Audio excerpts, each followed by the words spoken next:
এখনো দেখেন নোংরামি নষ্টামি করতেছে ভাই।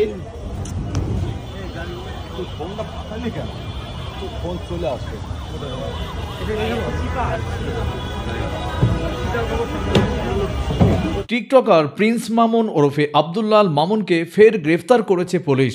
রাজধানীর ভাটারা থানায় বৃহস্পতিবার 14 আগস্ট তাকে গ্রেফতার করা হয়। বিষয়টি নিশ্চিত করেছেন ভাটারা থানার ওসি মোহাম্মদ রাকিবুল হাসান।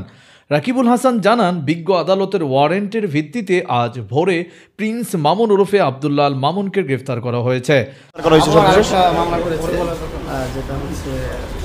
আমি হুমকি ধামকি দিয়েছি, আমি কখনো তাকে ফোনও দিই না, কখনো একটা সিঙ্গেল টেক্সট করি না, কিন্তু আমি নাকি হুমকি ধামকি দিয়েছি। আপনাকে মোট কতটি মামলা দিল? কোন একটা মানুষ যে একটা জিনিস অন্য কিছু ধরার আগে হাতটা মানে এক্সিস্টিং যে হাতটা সেটা ছাড়ে না, মানে একটা নতুন হাত ধরে তারপরে এই হাতটা ছাড়ে আর কি। তো ওর সেলুন বিজনেস নাই, তার মানে এটা ভাবার কোনো কারণ নাই যে সে একদম পানিতে পড়ে গিয়েছে। সে নিশ্চয়ই ওরকম আরেকটা হাত ধরতে পেরেছে দেখেই সেলুন থেকে দূরে সরে গেছে। আর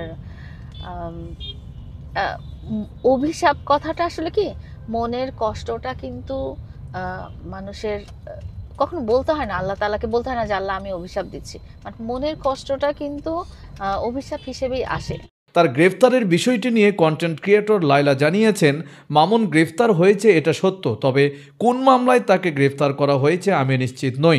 ওর বিরুদ্ধে অনেক মামলাই চলছে। এর আগে গত বছর জুন মাসে রাজধানীর ক্যান্টনমেন্ট থানায় লায়লা আক্তার ফারহাদের দায়ের করা ধর্ষণ মামলায় তাকে গ্রেফতার করা হয়। তারপর প্রিন্স মামুনের বিরুদ্ধে লায়লা আক্তারের মামলা খারিজ করে দিয়েছিল ট্রাইব্যুনাল। মামুনের বিরুদ্ধে সাইবার নিরাপত্তা আইনে অনলাইনে মিথ্যা, বিভ্রান্তিকর ও মানহানিকর তথ্য অপপ্রচারের অভিযোগ করেছিলেন লায়লা। গত 13 জুলাই ঢাকার সাইবার ট্রাইব্যুনাল বিচারক নূরে আলমের আদালতে এ আদেশ ঘোষণা করা হয়। সংবাদ মাধ্যমে তথ্য নিশ্চিত করেন সংশ্লিষ্ট ট্রাইব্যুনালের ব্রেঞ্চ সহকারী জুয়েল মিয়া। তিনি বলেন, সাইবার নিরাপত্তা আইন বাতিল করে সাইবার সুরক্ষা অধ্যাদেশ জারি করা হয়েছে। নতুন এ অধ্যাদেশে এ মামলার অভিযোগ সংক্রান্ত ধারা না থাকায় আদালত মামলার আবেদন খারিজ করে দেন।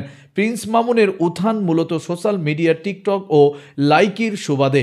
নিজে করা মিউজিক ভিডিও সেখানে পোস্ট দিতেন মামুন।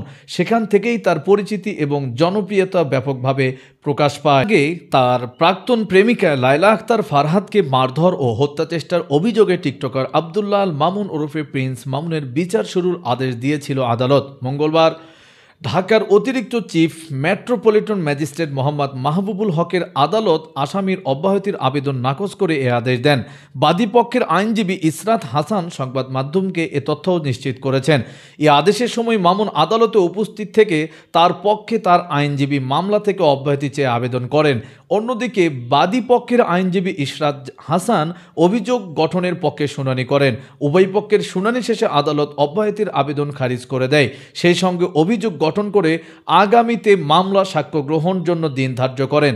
লায়লার অভিযোগ সূত্রে জানা যায়, মারধর, হত্যা চেষ্টার অভিযোগে 2023 সালের 12 সেপ্টেম্বর ক্যান্টনমেন্ট থানায় প্রিন্স মামুনকে আসামি করে মামলা করেন লায়লা।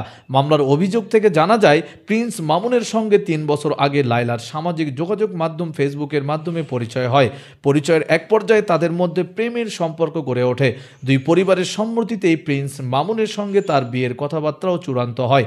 তখন থেকে প্রিন্স মামুন লায়লার বারিধারার DHS এর বাসায় বসবাস করতেন। এরপর থেকে প্রিন্স মামুন বিভিন্ন অজুহাত দেখিয়ে লায়লার কাছ থেকে লক্ষ লক্ষ টাকা হাতিয়ে নিতেন। প্রায় সময় মাদক সেবন করে গভীর রাতে বাসায় প্রবেশ করতেন মামুন। বিভিন্ন অশ্লীল ভাষায় কথা বলতেন, এমনকি মাঝে মধ্যে লায়লাকে মারপিটেরও অভিযোগ করা হয়েছিল।